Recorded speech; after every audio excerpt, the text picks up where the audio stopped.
అందరికీ నమస్కారం. Very good morning. మీకు అందరికీ గుర్తుంటుంది, మార్చిలో ఈ సంవత్సరంలో మార్చ్ 17వ తేదీ నేను ఒక ప్రెస్ మీట్ పెట్టా ఇదే స్పాట్లో. ఆ ప్రెస్ మీట్లో నేను క్లియర్గా కాకినాడ డీప్ సీ పోర్ట్ గురించి, కాకినాడ సెజ్ గురించి ఆ రోజు వచ్చిన వార్త, ఆ రోజు ఆ ప్రెస్ మీట్ వార్త, పేపర్లో వచ్చిన వార్త క్లియర్గా ఆ రోజే తెలుగుదేశం పార్టీ చెప్పింది. ఏమని చెప్పింది? జగన్మోహన్ రెడ్డి దొంగతనం చేశాడు, జేబు దొంగ అని క్లియర్గా మేము చెప్పాం. పారిశ్రామికవేత్తలు ఆంధ్ర రాష్ట్రంలో ఎక్కడైనా సరే డబ్బు సంపాదించే కంపెనీలన్నీ జగన్మోహన్ రెడ్డికి వాటా కావాలని, ఆ కంపెనీలు జగన్మోహన్ రెడ్డి ఖాతాలోకి వెళ్ళాలని ఆ రోజే మేము చెప్పాం. కానీ మా మాట ఎవ్వరూ నమ్మల. కానీ ఈరోజు ఛార్జ్ షీట్ ఫైల్ అయింది. ఈరోజు ఏకంగా సిఐడి ఛార్జ్ షీట్ పెట్టింది. ఎవరి మీద పెట్టింది? ఎందుకు పెట్టింది?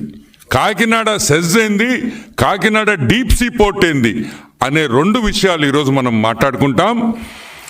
First let me start with Kakinada deep sea port. Kakinada SEZ 8,320 ఎకరాలు. ఎంత? 8,320 ఎకరాలు కాకినాడ సెజ్ విస్తరణ. పెద్ద ఏరియా. వన్ ఆఫ్ ది, నాకు తెలిసి శ్రీ సిటీ తర్వాత కాకినాడ సెజ్ చాలా పెద్దది ఆంధ్ర రాష్ట్రంలో. ఈ సెజ్ మీద జగన్మోహన్ రెడ్డి కళ్ళు పడ్డాయి. ఎందుకంటే ధనవంతుడు, ఎంత ధనం ఉందని ఆ రోజుల్లో ఆవులు ఎంత ఉన్నాయంటే పెద్ద రెడ్డో లేకపోతే పెద్ద మనిషో ధనవంతుడో అని చెప్పేవాళ్ళు. ఇప్పుడు భూములు ఎంత ఉంటే అంత ధనవంతుడు అనే విషయం మీరందరూ గుర్తుపెట్టుకోవాలి. ఫిబ్రవరి 28, 2012లో గవర్నమెంట్ ఆఫ్ ఇండియా కాకినాడ సెజ్కి 2012లో కాకినాడ సెజ్కి 8,320 ఎకరాలు ఇచ్చింది. దిగారు జనాలు. పందులు, చిన్న పంది, పెద్ద పందికి చిన్న పంది పుట్టద్ది. పెద్ద పందులు ముసిలి పందులు అయిపోయినాయి అని చిన్న పందులన్నీ రూట్లోకి వచ్చినాయి. ఈ చిన్న పందులు? విక్రాంత్ రెడ్డి, విక్రాంత్ రెడ్డి, వైవి సుబ్బారెడ్డి కొడుకు శరత్ చంద్రారెడ్డి. ఎవరి శరత్ చంద్రారెడ్డి? మన పొట్టోడు వియంకుడు అన్న. ఏ పొట్టోడు? పొట్టి సారాయి రెడ్డి అల్లుడు అన్న. ఇదే శరత్ రెడ్డి తీహార్ జైల్లో 6 నెలలు ఉండేసి వచ్చాడు లిక్కర్ స్కామ్లో. ఇంకెవరు? The great Vijayasai Reddy, MP. పొట్టి సారాయి రెడ్డి కూడా ఈరోజు ఈ ఎఫ్ఐఆర్లో పెట్టారు. ఎందుకు పెట్టారు? ఎందుకంటే అరబిందో అనే కంపెనీ, ఏ కంపెనీ దీంట్లో వాటా కొనిందో ఆ అరబిందో వియంకుడు విజయసాయి రెడ్డి, పొట్టి సారాయి రెడ్డి కాబట్టి అని మీకు అందరికీ మనవి చేస్తున్నా. కత్తులు పెట్టారు, గన్నులు పెట్టారు, బెదిరించారు, మీటింగులు పెట్టారు, ఇంటికి రమ్మన్నారు. ఆ కేవీ రావు గారిని, కేవీఆర్ గ్రూప్ అంటాం వాళ్ళని, ఆ కేవీ రావుని ఇంటికి రమ్మన్నారు. ఆ విషయం ఏ విధంగా వీళ్ళు ఆ షేర్స్ దొబ్బేశారో అది నేను కాకినాడ సీపోర్ట్ దగ్గరికి వచ్చినప్పుడు మాట్లాడతా. ప్రస్తుతానికి కాకినాడ సెజ్ గురించి మాట్లాడతాం. ఓకే, కాకినాడ సెజ్ 320 ఎకరాలు ఎంతకు కొన్నారో తెలుసా? వాటా, కేవీ రావు వాటా దాంట్లో 48.74%లో ఆయనకి ఆల్మోస్ట్ 2011 ఎకరాలు, 4,011 ఎకరాలు కేవీ రావు గారి కేవీఆర్ గ్రూప్కి ఉంది. ఈ 4,000 ఎకరాలు ఎంత కొన్నారో తెలుసా? గెస్ చేయండి.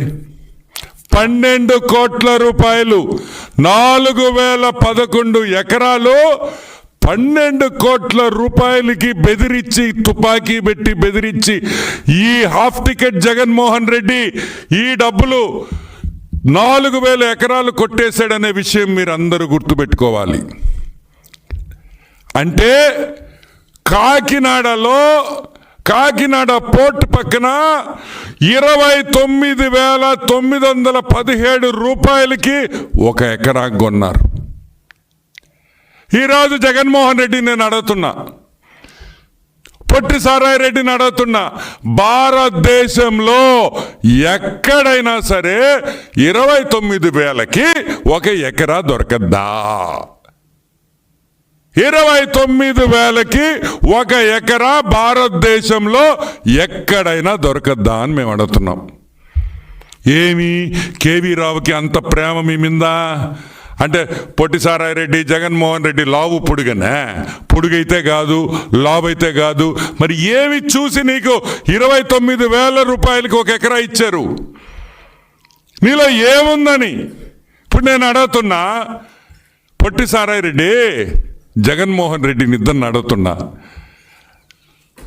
జగన్మోహన్ రెడ్డి, నీకు బెంగళూరులో ప్యాలెస్ ఉంది కదా, ₹1 ఇచ్చేస్తానాక ఇచ్చేస్తావా అని అడుగుతున్నా.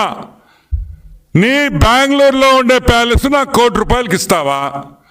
లేదు తాడేపల్లిలో నీ కొంప ₹1 నాకు ఇస్తావా? లేదు విజయసాయిరెడ్డికి హైదరాబాదులో 1.5 ఇళ్ళు, 1.5 ఎకరా ఇళ్ళు ఉంది, 55,000కి నాకు ఇచ్చేస్తావా? 60,000 వేసుకో. మీరు బెదిరించకపోతే, మీరు గన్ను పెట్టకపోతే ఏ పిచ్చోడైనా 4,000 ఎకరాలు 12 కోట్లకి ఇస్తాడా అని మేము అడుగుతున్నాం. సరే, ఆ 12 కోట్లు పక్కన పెడదాం కొంచెంసేపు. దీనికి పేమెంట్ ఎట్ట చేశారు తెలుసా? మీరు బిత్తరపోతారు. చెక్ పేమెంట్ చేశారు. ఏది? 2020లో అగ్రిమెంట్ చేసుకొని 31/3/2021 అంటే 6 నెలల తర్వాత చెక్ పేమెంట్ ఇస్తారా 12 కోట్లకి? ఏందయ్యా ఈ ఆశ్చర్యం అని అడుగుతున్నాం. అసలు ఏమి జరుగుతుంది? 12 కోట్లు 4,000 ఎకరాలు తీసుకోవడం ఏంది? 12 కోట్లు డబ్బులు చెక్ పేమెంట్ ఇవ్వడం ఏంది? ఆ చెక్ జూన్లో వేసుకోమని చెప్పి మార్చి డేట్ వేసి జూన్లో పేమెంట్ చేయడం ఏంది? 6 నెలలు అంటే మీరు అగ్రిమెంట్ చేసుకొని 4,011 ఎకరాలు 12 కోట్ల రూపాయలకి అగ్రిమెంట్ చేసుకొని మీరు 6 నెలల తర్వాత చెక్ క్లియర్ చేసిస్తారా 12 కోట్లకి? ఈరోజు మేము అడుగుతున్నాం, ఇది దోపిడీ కాదా అని మేము అడుగుతున్నాం. చెప్పండి. ఈరోజు సాక్షి పేపర్లో ఇష్టం వచ్చినట్టు రాస్తున్నారు కదా, మీ ఆస్తులు ఇస్తారా మాకు? 6 నెలలు చెక్ వేసి ఇస్తే మీ ఆస్తి మాకు రాసి ఇచ్చేస్తారా? ఎక్కడ న్యాయం అని అడుగుతున్నాం. అంటే ఏదైనా కంపెనీ డబ్బులు సంపాదిస్తుందంటే ఆ కంపెనీని కైవల్సం చేసుకోవాలి. ఆ కంపెనీ కైవల్సం చేసుకోవాలంటే బెదిరించాలి, ఇంటికి పిలిపించాలి, వాడు చెప్పినట్టు వినండి. విక్రాంత్ రెడ్డి ఏం చెప్తే నేను చెప్పినట్టే అని జగన్మోహన్ రెడ్డి, విక్రాంత్ రెడ్డి ముందర కేవీ రావుకి చెప్పింది వాస్తవం కాదా అని మేము అడుగుతున్నాం. ఇంకొక విషయం, రోహిత్ చతుర్వేది అనే వ్యక్తి, హీఈస్ ఎ కన్సల్టెంట్. ఈ రోహిత్ చతుర్వేది అనే కన్సల్టెంట్ ఐఐఎంలో చదివాడు.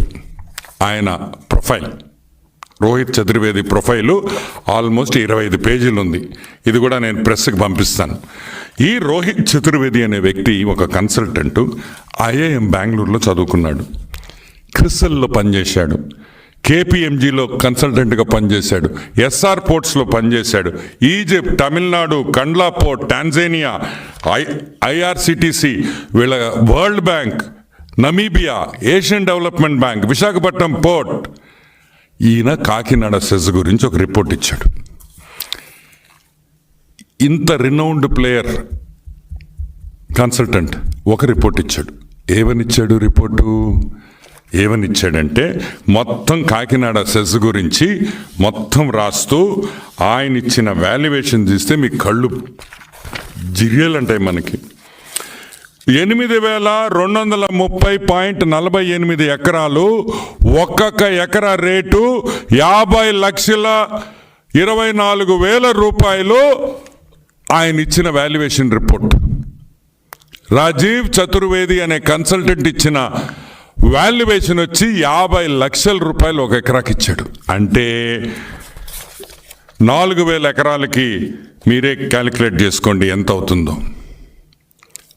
4,135 కోట్ల రూపాయలు.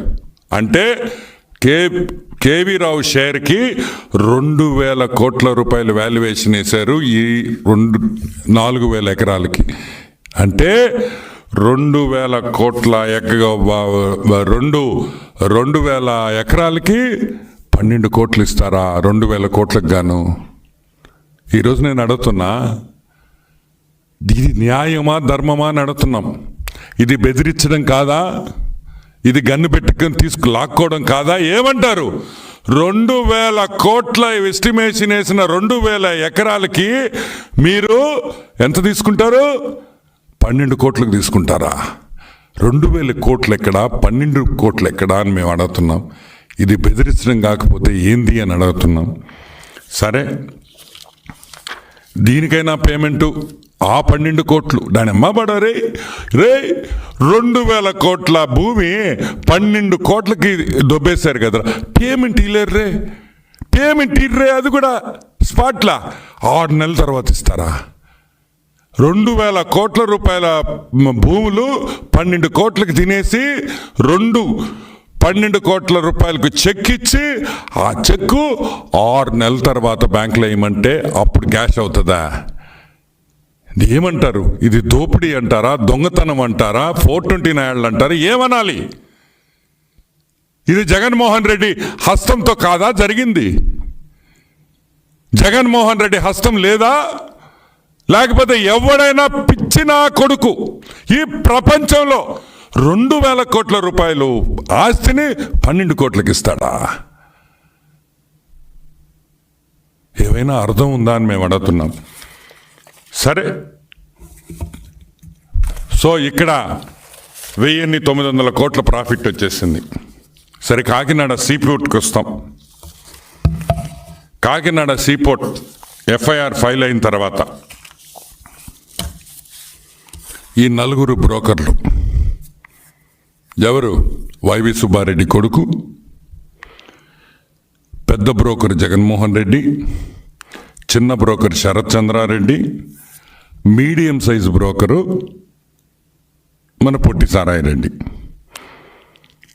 ఆదాన్ డిస్టిలరీస్ గురించి మీకు బాగా గుర్తుంది కదా. మనం ఎన్నోసార్లు ఆదాన్ డిస్టిలరీస్ గురించి మాట్లాడుకున్నాం. దొంగ సారా వ్యాపారం చేసి మనం వాళ్ళ డైరెక్టర్ లెవెల్లో కూడా, అది కూడా అరబిందో కంపెనీదే. ఆ శరత్ రెడ్డే, ఆ అరబిందో శరత్ రెడ్డే, ఈ శరత్ రెడ్డి. వీళ్ళు ఏం చేశారంటే కాకినాడ డీప్ సీ పోర్ట్ అనే కేవీ రావు గారి డీప్ సీ పోర్ట్, అది ఒక పోర్ట్ కాదు, 2 పోర్ట్లు. మీరందరూ కాకినాడ సీ పోర్ట్ ఒకటే అంటున్నారు. కాకినాడ సీ పోర్ట్ ఒకటి, కళింగ ఇంటర్నేషనల్ పోర్ట్ ఒకటి. దాంట్లో కూడా వీళ్ళకి షేర్స్ ఉన్నాయి. ఈరోజు కాకినాడ సీ పోర్ట్ ఒక్కటే 451 కోటి నుంచి 530 కోట్ల రూపాయలు యావరేజ్ ఎర్నింగ్స్ ఈ సంవత్సరం, లాస్ట్ ఇయర్. అదే కాకుండా ప్రీవియస్గా ఆ కంపెనీ బిఫోర్ ట్యాక్సెస్ 290 కోట్ల నుంచి 330 కోట్ల వరకు సంపాదించింది. అంటే ఆదాయం, బిఫోర్ ట్యాక్సెస్ వచ్చిన ఆదాయం యావరేజ్ చూసుకుంటే 350 crores ఒక సంవత్సరానికి సంపాదించిన పోర్ట్ అది. ఈరోజు మేము అడుగుతున్నాం, అంత బ్రహ్మాండంగా జరుగుతున్న పోర్టు ఎవడైనా షేర్లు అమ్ముకుంటాడా?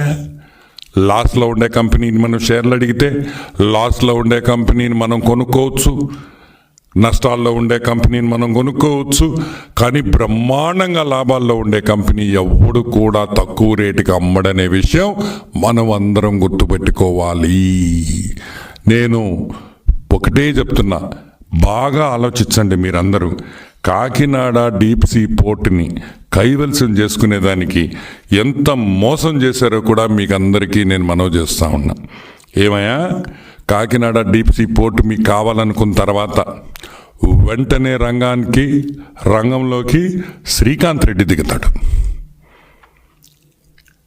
శరత్ రెడ్డి దిగుతాడు, కేవీ రావుని బెదిరిస్తారు. గవర్నమెంట్ నుంచి ఎటువంటి కోఆపరేషన్ ఉండదు. అసలు గవర్నమెంట్ పట్టించుకోదు ఆ పోర్ట్ని, ఏమడిగినా లేవంటాయి. ఆ మాయన ఒక కంపెనీని దింపుతారు, ఒక ఆడిటర్ని దింపుతారు, ఇంకొక పెద్ద బ్రోకర్ ఆడిటర్ వాడు. పీకేఎఫ్ శ్రీధరన్ సంతానం అనే ఒక కంపెనీ చెన్నై నుంచి వస్తుంది. ఆడిటింగ్ మొదలు పెట్టద్ది, మొత్తం లెక్కలు చూస్తారు. 20 రోజుల లోపలే ఇంకో కంపెనీ వస్తుంది. ఏం దాని పేరు? క్రాల్ ఇండియా, ముంబై నుంచి. అంటే ఒకే కంపెనీని ఆడిట్ చేసేదానికి 2 కన్సల్టెంట్లు 28 రోజులు తేడాలో 28 రోజులు వాడు ఒక సైడ్ చేస్తున్నాడు, వీడు ఒక సైడ్ చేస్తున్నాడు. వీళ్ళిద్దరూ కాగితాలు నలిపి తిని చదివి 1,000 కోట్ల రూపాయలు కట్టాలి గవర్నమెంట్కి అన్నారు. ఎంత? 1,000 కోట్లు. యాడ్ నుంచి కడతాడు కేవీ రావా? 1,000 కోట్ల రూపాయలు నువ్వు గవర్నమెంట్కి కట్టాలి. నువ్వు గవర్నమెంట్కి కట్టకపోలేని పరిస్థితుల్లో మేము కేసులు పెడతాం, లేదంటే ఆ వాటా మాకు ఇచ్చేసేయి. సరే, అక్కడికి ఆగిందా? లేదు. షిప్పింగ్ ఏజెంట్లు ఎవరు? పోర్ట్లో పనిచేసే షిప్పింగ్ ఏజెంట్లు ఉంటారు. ఏ కంటైనర్ పోవాలన్నా, ఏ కంటైనర్ రావాలన్నా దాన్ని హ్యాండిల్ చేసేది షిప్పింగ్ ఏజెంట్లే. ఆ షిప్పింగ్ ఏజెంట్ల మీద కూడా భయపడ్డారు. వాళ్ళ కాగితాలన్నీ అడిగారు, వాళ్ళ లెక్కలన్నీ అడిగారు. బోత్రా షిప్పింగ్, శరత్ షిప్పింగ్, బెలేర్ లాజిస్టిక్స్, వీళ్ళని కూడా బెదిరించారు. వీళ్ళ కాగితాలన్నీ లాక్కున్నారు. అన్నీ ఎందుకు చేశారో తెలుసా? అన్నీ ఏ విధంగా ఆ పోర్టు, ఆ షేరు, కేవీ రావు వాటా 41% అమ్మే వరకు గొంతు మీద కత్తి పెట్టి వీళ్ళు తీసుకున్నారనే విషయం మీకు అందరికీ మనవి చేస్తూ ఉన్నా. సరే, ఇది బాగుంది. అసలు విషయానికి వస్తాం, ఎందుకంటే ఇది ఆల్మోస్ట్ నేను 5-6 సార్లు చెప్పేశాను కాబట్టి. So will come to the next topic.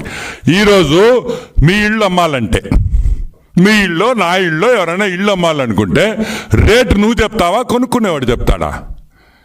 నీ రేటుకి, నాకు నచ్చిన రేటుకి నా ఇళ్ళు అమ్ముకునేటప్పుడు నీకు ఇష్టం ఉంటే కొంటావు, ఇష్టం లేకపోతే కొనవు, అంతే కదా. మీ ఇళ్ళు అమ్ముకుంటే ఎదుటాడు 5 రూపాయలు అంటే ఇచ్చేస్తావా? 1 కోటి రూపాయలు ఇళ్ళినాయి ఇవి కదా. నాకు నా ఇల్లు విలువ ఇంత, ఈ విలువ నాకు ఇస్తేనే నేను నా ఇల్లు నీకు అమ్ముతానని చెప్తాం. ఈరోజు నేను చెప్తున్నాను, కాకినాడ డీప్ సీ పోర్ట్లో 41% అమ్మేదానికి అరబిందో వాడు మనోహర్ చౌదరి అసోసియేట్స్ అని ఒక కంపెనీకి ఇస్తాడు. అంటే వాడు ఏ రేటు చెప్తే అదే, ఈడే వాడికి డబ్బులు ఇస్తాడు, ఈడే వాడిని కన్సల్టెంట్గా పెడతాడు. అరబిందో గాడు, వాడు శరత్ గాడు, వాడే రేటు చెప్తాడు, ఈ రేటుకి అయితే మీరు తీసుకోవచ్చు అని. సరే, ఎంత? 494 కోట్ల రూపాయలకి షేర్లు, ఒక్కొక్క టోటల్ షేర్స్ 41% షేర్స్ వచ్చి 494 crores వీళ్ళు ఫిక్స్ చేశారు. కేవీ రావు నా వల్ల కాదు, ఇది చాలా తక్కువ అన్నాడు. ఇస్తావా పోర్టు మూస్తావా అనే విషయం మీరందరూ గుర్తుపెట్టుకోవాలి. కత్తి గొంతు మీద పెట్టి 494 కోట్లకి ఒక రన్నింగ్ పోర్టు, ప్రాఫిట్లో ఉండే పోర్టు, విపరీతమైన లాభాల్లో ఉండే పోర్టుని కత్తి పెట్టి తీసుకుంది వాస్తవమా కాదా అని నేను అడుగుతున్నా. ఈరోజు నేను అడుగుతున్నా, మీకు మీ వాల్యుయేషన్, అసలు వాల్యుయేషన్ కూడా చూపిస్తాను నేను. మీరు ఆ షేరు 494 కోట్లకి ఎప్పుడు ఫిక్స్ అయిపోయిందో, ఎప్పుడు షేర్ వాల్యూ ట్రాన్స్ఫర్ అయిపోయిందో, 1000 కోట్ల రూపాయలు వేసిన ఫైను, కట్టాల్సిన డబ్బులు 8 కోట్లు వెళ్ళిపోయింది. 1000 ఎక్కడ, 8 కోట్లు ఎక్కడ అని నేను మనవి చేస్తా ఉన్నా. ఇది కరెక్టా? అప్పటికి ఈ శ్రీకాంతం వీళ్ళందరూ ఎవరు, పీకేఎఫ్, శ్రీధరన్, సనాతనం ఎలా ఒప్పుకున్నారు అని మేము అడుగుతున్నాం కన్సల్టెంట్ని. అసలు మెడ్రాస్ నుంచి కన్సల్టెంట్లు ఇక్కడికి రావడం ఏంది? ఆంధ్రాలో కన్సల్టెంట్లు లేరా? ఏపీ గవర్నమెంట్ ఇండియాలో ఆంధ్ర రాష్ట్రంలో చార్టర్డ్ అకౌంటెంట్స్ ఉన్నారా లేదా అని మేము ప్రశ్నిస్తున్నాం. అంతే గవర్నమెంట్ డిపార్ట్మెంట్ చేయొచ్చు కదా, ఎందుకు చేయించలా? ఏం గవర్నమెంట్ మన ఫైనాన్స్ డిపార్ట్మెంట్లో ఆడిటర్లు లేరా? ఫైనాన్స్ డిపార్ట్మెంట్లో పనిచేసే ఆడిటర్లు ఉన్నారా లేరా? ఉన్నప్పుడు నువ్వు ఎందుకు చెన్నై నుంచి తీసుకొని రావాల్సి వచ్చింది? ఎందుకంటే విజయసాయి రెడ్డి చెన్నైలోనే అతను ఒక చార్టర్డ్ అకౌంటెంట్గా, పనికి మాలిన చార్టర్డ్ అకౌంటెంట్గా అక్కడ ఉండేవాడని కూడా నేను మనవి చేస్తా ఉన్నా. ఈరోజు మీరు చెన్నై నుంచి చార్టర్డ్ అకౌంటెంట్లు తీసుకొని వస్తారు, ముంబై నుంచి తీసుకొని వస్తారు, కానీ ఆంధ్ర వాళ్ళని మాత్రం తీసుకురారనే విషయం మీరందరూ గుర్తుపెట్టుకోవాలి. ఈరోజు అదే రాజీవ్ చతుర్వేది, అదే కన్సల్టెంట్ రోహిత్ చతుర్వేది, ఆయన కాకినాడ డీప్ సీ పోర్ట్ మీద ఒక వాల్యుయేషన్ వేశాడు. దీంట్లో ఫాస్ట్గా చెప్పేస్తాను, ఎందుకంటే ఇది టెక్నికల్, మీకు అంత నచ్చకపోవచ్చు. డిస్కౌంటెడ్ క్యాష్ ఫ్లో అనే ఒక system, comparable market multiple approach అనే 2 విధానాలుగా జనరల్గా ఒక ఫర్మ్ వాల్యుయేషన్ చేస్తాం. ఎనీబడి ఎవరైనా ఒక కంపెనీ కొనాలంటే ఈ 2 విధానాల్లో వాల్యుయేషన్ చేస్తాం. వాళ్ళు ఇచ్చిన వాల్యుయేషను, యావరేజ్ వాల్యుయేషన్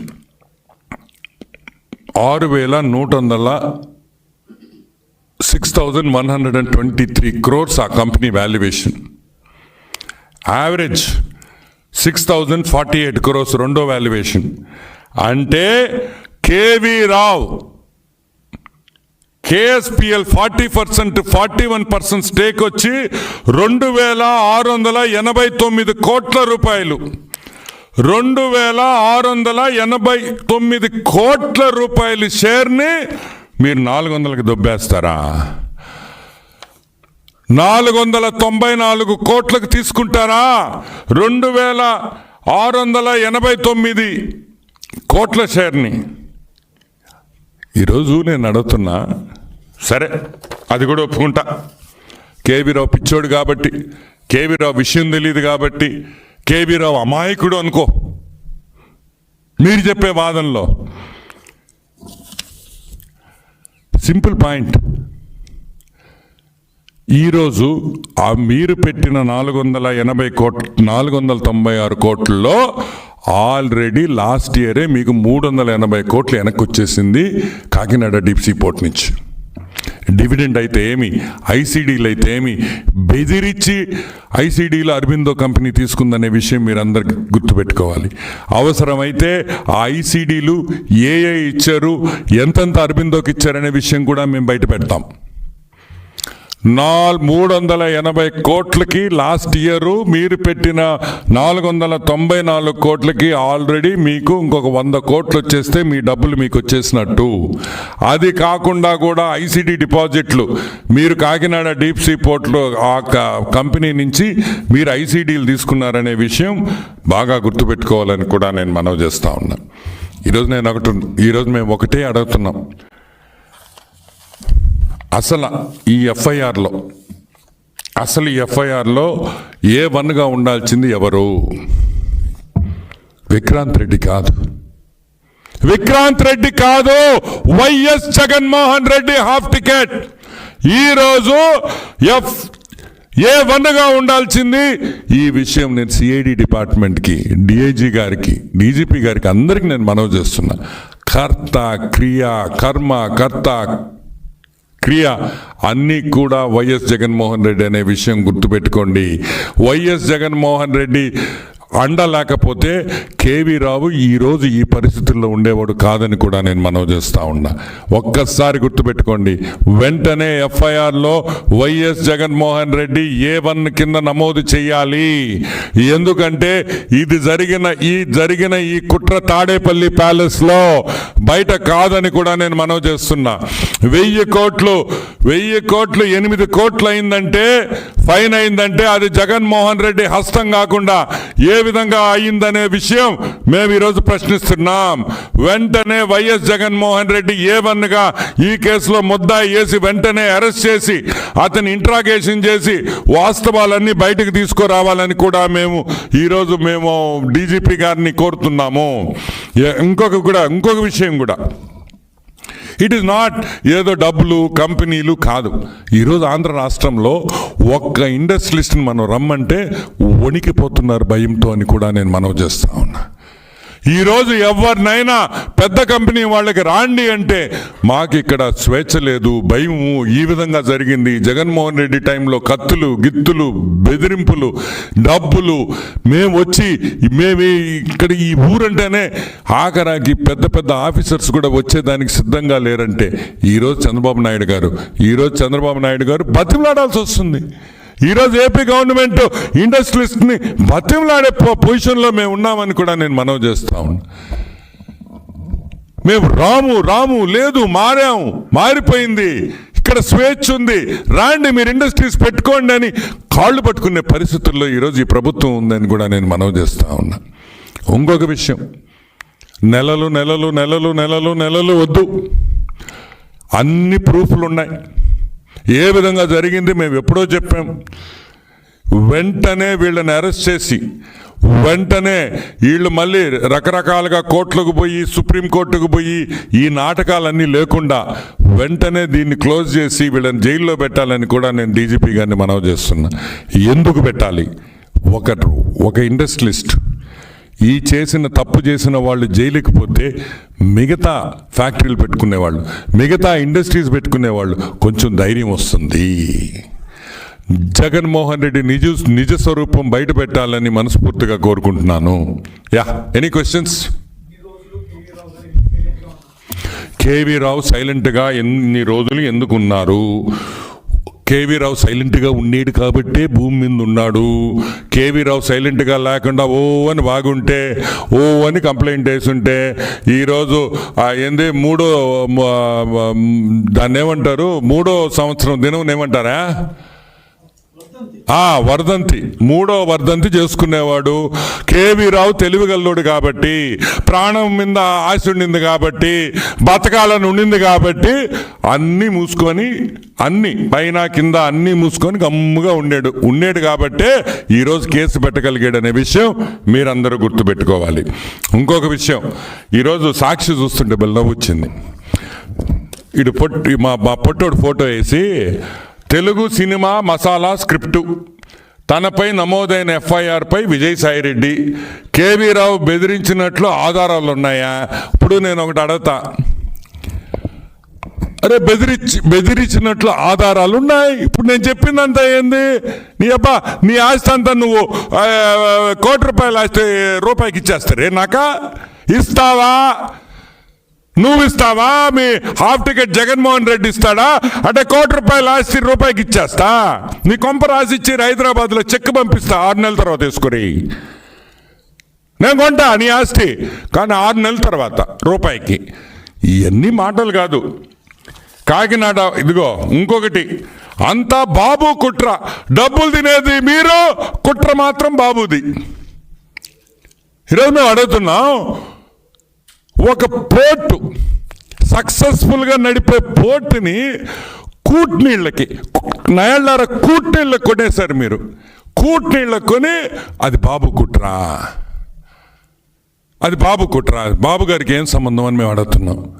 ఈరోజు కేవీ రావు వచ్చి ఈ విధంగా బెదిరించారని చెప్పారు కాబట్టే ఈరోజు ఎఫ్ఐఆర్ నమోదైంది.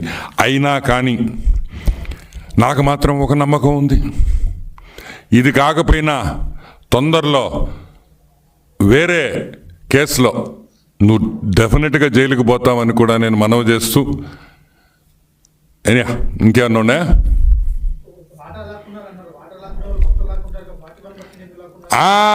కేవీ రావు అదృష్ట వాటా. Okay, I just repeat the question, మీకు వినిపించిందో లేదో. వాటా లాక్కునే వాళ్ళు 41% లాక్కుంటారు. 41% ఎందుకు లాక్కుంటారు? 51% లాక్కుంటారు కదా అంటారు మన జర్నలిస్ట్ సోదరులు. ఈరోజు మేము అడుగుతున్నాం, కేవీ రావు అదృష్టవంతుడు. ఆ కేవీ రావుని ఆ వెంకటేశ్వర స్వామి కరుణించాడు. ఆ 48% ఎక్కడుందో తెలుసా? ఇక్కడ లేదు. 48% అమెరికన్ సిటిజన్స్ దగ్గర ఉంది, అమెరికా కంపెనీస్లో ఉంది, అమెరికా నేషన్లోనూ ఉంది. ఆ అమెరికాలో 48% ఉంది కాబట్టే ఈరోజు ఇంకా కేవీ రావు ఆ కంపెనీలో ఉన్నాడు. లేకపోతే Kakinada deep sea port gate కాడ పెట్టించున్నాడు, మంచి యూనిఫారం వేసి జగన్మోహన్ రెడ్డి, శరత్ చంద్రారెడ్డి వస్తే సెల్యూట్ కొడతా. ఈ ఒక్కటే గుర్తుపెట్టుకోండి, కేవీ రావు అదృష్టం.